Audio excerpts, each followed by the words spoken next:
allegations peddled by corrupt officials and Russian agents and promote and amplify them here in the United States, in our political system. Weren't media groups skeptical of your claims? Most media groups, I'd probably say all except for Fox and a few other right-wing media groups, didn't want to take any of the information, and that aggravated Rudy Giuliani and John Solomon and other players. And the main group that was being pushed through was Fox, Sean Hannity and some other media personnel over there. But then there was also other people that were doing the bidding for the Russian people in Congress, like Senator Ron Johnson, like Congressman Pete Sessions that sits here right now, that was with me from the very beginning on this journey into finding up digging dirt on Joe Biden. Is Putin's war on Ukraine today, which has cost hundreds of thousands of people's lives, is that part of the vaunted Russia hoax? Absolutely not. Is it real? Yes, absolutely. I want to ask you a more personal question, if I might, Mr. Parnas, because in my several years living through this extraordinary period of American history, I've tried to ask people like Michael Cohen and Cassidy Hutchinson. I've wondered about people like General Milley, General Kelly. Why did you break with all of the deceit and corruption and lies of Donald Trump? How did you get out of that culture?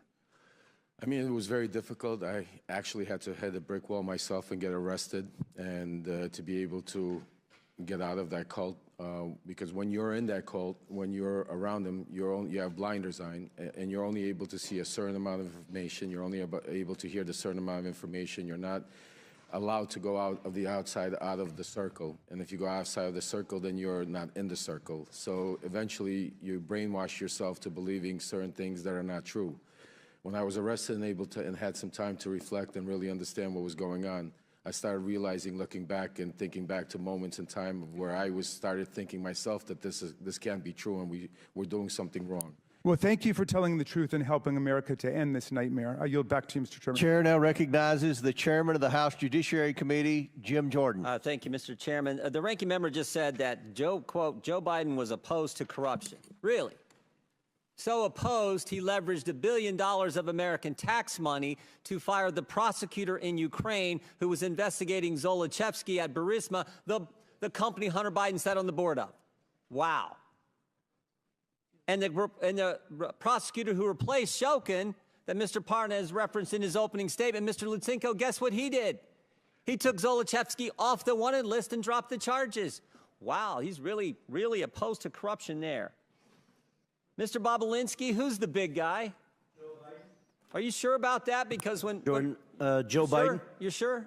I'm 1,000% sure. Because when Hunter Biden did his deposition under oath, he said, I don't know who it is, even though he was copied on an email that said H will hold 10% for the big guy. You sure it's the big guy is Joe Biden?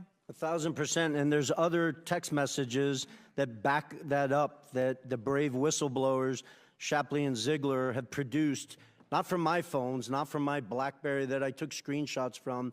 They took them from subpoenas directly from Apple's iCloud that back up the fact that Hunter knew the big guy was Joe Biden. The big guy is the brand. The big guy is the lift. The big guy is the one who showed up at golf outings, who took phone calls and meetings and lunches and dinners with Hunter Biden and his business associates. Is that right?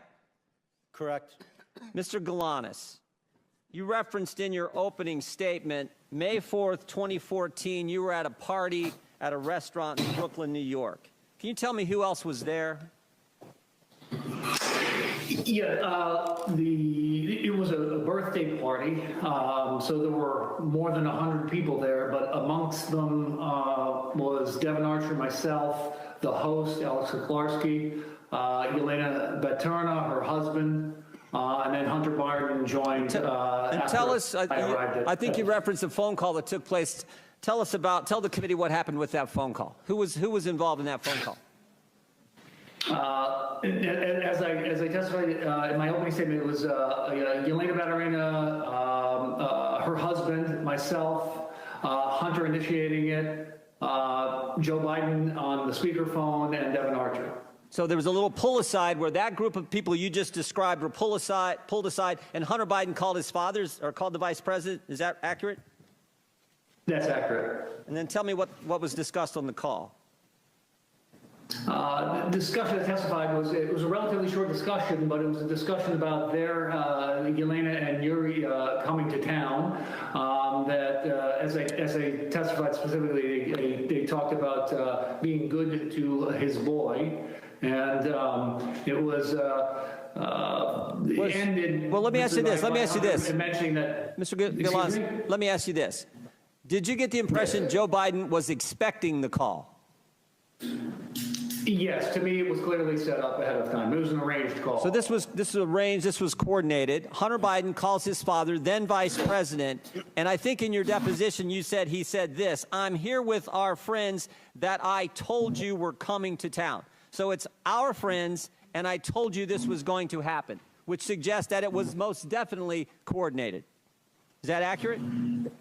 That's accurate, yes. And again, can you tell the committee who Miss Baturina is again? A Russian billionaire, wife of the former mayor of Moscow, served for near 20 years as the mayor. She's the wealthiest woman in Russia. She'd already given money. She'd already given money to Hunter Biden and his business before this meeting in May, and then subsequent to that meeting, she committed to give more money. Is that accurate? That's accurate. So subsequent to the coordinated call, the arranged call that Hunter Biden had with the Vice President of the United States, the wealthiest woman in Russia commits to give millions of dollars more to Hunter Biden's business. Is that all accurate, Mr. Galanis? That is accurate, yes. And again, this was a pull-aside done at this meeting, and you think and you know that it was coordinated. Is this what they call access to the brand, access to the Biden lift? Is that what you would describe it as, Mr. Galanis? I don't think there's any doubt that that was the intent of the call and the objective, yes. And it followed the motto. It followed the statement that you all agreed to: say it, forget it, write it, regret it. This wasn't put in writing. This was a phone call on a speaker that was all. There's no writing about this. It was all done that way. That was how the business operated. Is that correct, Mr. Galanis? Yes. I yield back. Gentleman yields back. Chair now recognizes Mr. Lynch from Massachusetts for 5 minutes. Thank you, Mr. Chairman. I want to make an observation here. I've been on this committee, this investigating committee, for over 20 years.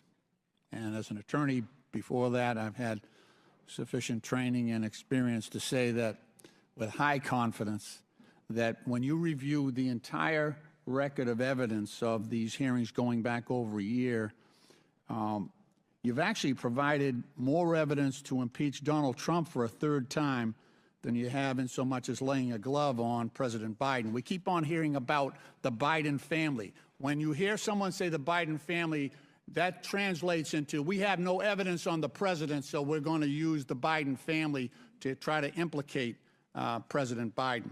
But by the constant bumbling and continually shifting arguments here, you've done nothing more than exonerate President Biden. We heard initially for months, we heard about the Hunter Biden laptop. And, you know, there were absolutely some embarrassing photos on that and some awful information about Hunter Biden's personal life. I will admit that. Then you bring in your own witnesses, your legal experts before this committee and have them testify.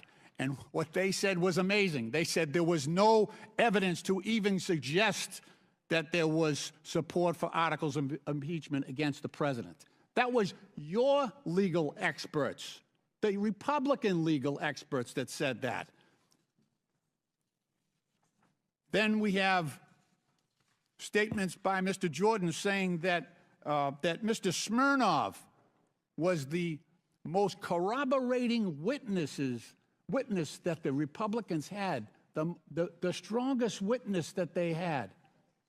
And, of course, after that, we find out through the Trump-appointed prosecutor that all of the information that Mr. Smirnov had provided was fabricated, false, and submitted by the inducement of Russian agents going after President Biden and trying to undermine our democratic system. And now we come to a point where, since that witness blew up, now we're going to prison, and we're reaching out to witnesses who have been convicted and sentenced to prison for stealing $80 million from the pensions of innocent workers. We can't get any lower at this point. That's your star witness. I want to remind people he's sitting in prison. That's why he can't be here today. He's sitting in prison for scamming workers' pensions. I mean, how low can you get? Then it's the Republicans' idea that this is the best guy they can get to testify against the president. This is the best guy they can get. A guy sitting in prison who can't even be here. Mr. Parnas, you've talked about your own direct involvement with Mr. Giuliani, and you said that your mission was to dig up dirt on President Biden. Can you talk to us about the coordination between yourself and Mr. Giuliani? Thank you for being here. Thank you, Congressman.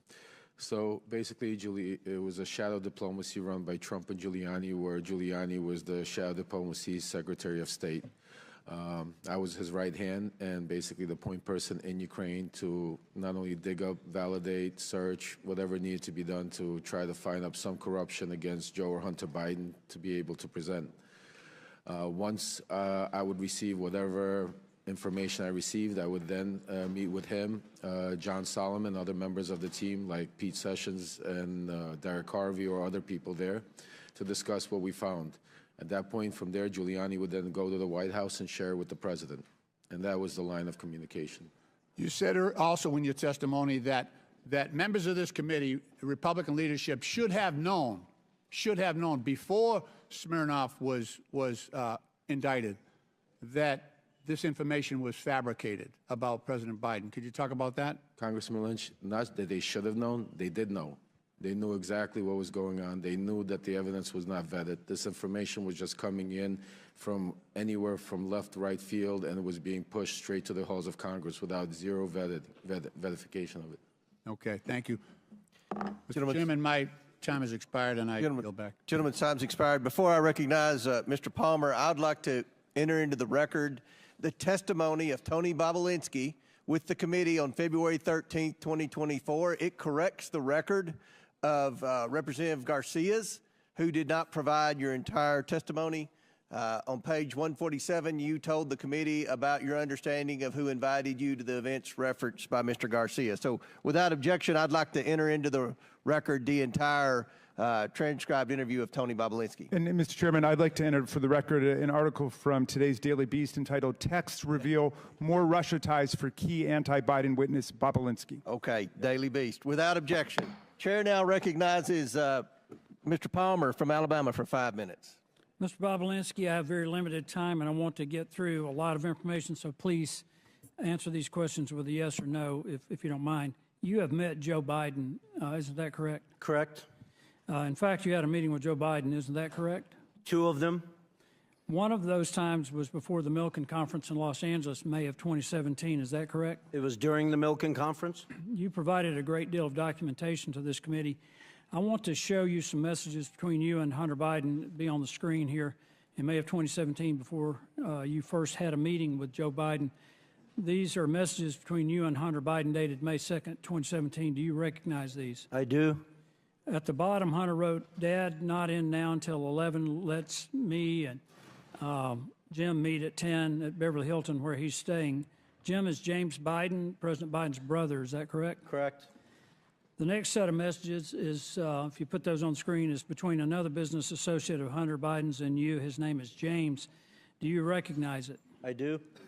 At the top, you write, "About to meet Hunter, Jim, and I guess Joe at Beverly Hilton Hotel." Joe is now President Joe Biden. Is that correct? Correct.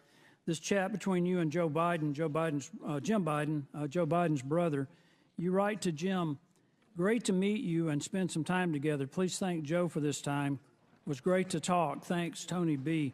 You met with Joe Biden, Hunter Biden, and Jim Biden the night before the Milliken Conference in 2017. Is that correct? I did, and Jim Biden perjured himself by trying to deny that Thank meeting. you, Mr. Bobulinski. That was at the Beverly Hilton, correct? Correct. You can provide more details around that meeting. What was the purpose of that meeting? I didn't ask for the meeting, so I wish Hunter Biden was sitting next to me and he could under oath describe it. But the only reason why I was meeting with Joe Biden and the only reason why I was there is because I was the CEO of the enterprise that they were putting together with the Chinese company CFC. So can you give me a little more detail about what was discussed in the meeting? Well, as I said earlier, before Joe Biden showed up, Hunter and Jim Biden coached me, said a sort of outline that we wouldn't go into a lot of details. So through the 45 to 60-minute meeting I had with Joe Biden, I think it was about 10:40 p.m. after he flew across country, we talked about my background, my family's military background, the different business ventures I'd done around the world, the family I worked with. Joe spent time talking about his family, some of the tragedies that they had lived through. And at a high level, Hunter actually introduced me to Joe because before Joe came and sat down with us, Hunter said, hey, give me 5 to 10 minutes. I need to read my father in on it. So when you're referencing Joe and Hunter's father, you're referencing President Joe Biden. I am. Correct. These 4 images, well, in this message you sent to James again, you said you spent more time with Joe and Jim this morning, and to be factually correct, that's President Joe Biden and James Biden, his brother. Also saw them last night, including Hunter. These 4 images show a pretty clear record of your meeting with Joe Biden in May of 2017, Mr. Bobulinski. Hunter Biden, during his transcribed interview, testified that the meeting did in fact take place. And after being asked, did Mr. Bobulinski meet with your father during the trip, Hunter stated he met with him in the lobby of the hotel. When asked who attended the meeting, Hunter replied, my uncle and myself. But when asked whether the meeting at the Beverly Hilton between Joe Biden, Jim Biden, Hunter Biden, and Tony Bobulinski took place, Jim Biden testified, absolutely not. These stories don't match up. Mr. Chairman, Jim Biden also told the committee that Joe Biden did not meet the Chinese businessman Xi Jinping. Rob Walker, by known as a friendly witness committee, said the opposite. So, Mr. Chairman, it appears to me that there are material inconsistencies between the witnesses' testimony. These witnesses' statements appear to me to be irreconcilable. In short, Mr. Chairman, someone appears to be lying to the committee. The inconsistent testimony seems to come from Jim Biden, the president's brother. Lying to Congress is a serious offense, Mr. Chairman, a criminal one, in fact. And if the Bidens or anyone else has come before this committee and lied to this committee, I strongly encourage the committee to pursue criminal referrals to the Department of Justice. One last thing that I want to ask, and Mr. Bobulinski or Mr. Galinas, have either of you heard of any offer of a pardon for anyone involved or associated with or a partner to the Biden family enterprise corruption investigation? I'm sorry, there was a question. Have I heard you anything heard of anyone being suggested that a pardon might be in order for anyone associated with this enterprise? I have not. Thank you, Mr. Bobulinski. Thank you, Mr. Chairman. I yield back. Mr. Chairman, I just have a parliamentary inquiry. We've heard for months now and seen the photo of that BlackBerry with the cracked screen. Does the committee have in its possession the data from Mr. Bobulinski's phone from which he's allegedly taken these pictures? Because I think we need the data that they keep referring to. And maybe Mr. Bobulinski could just turn it over to us, or we could subpoena it today. We have the images that we have shared with you. Right, I saw the picture of the cracked BlackBerry, but do we have the underlying texts that are being referred to by my friend, Mr. Palmer?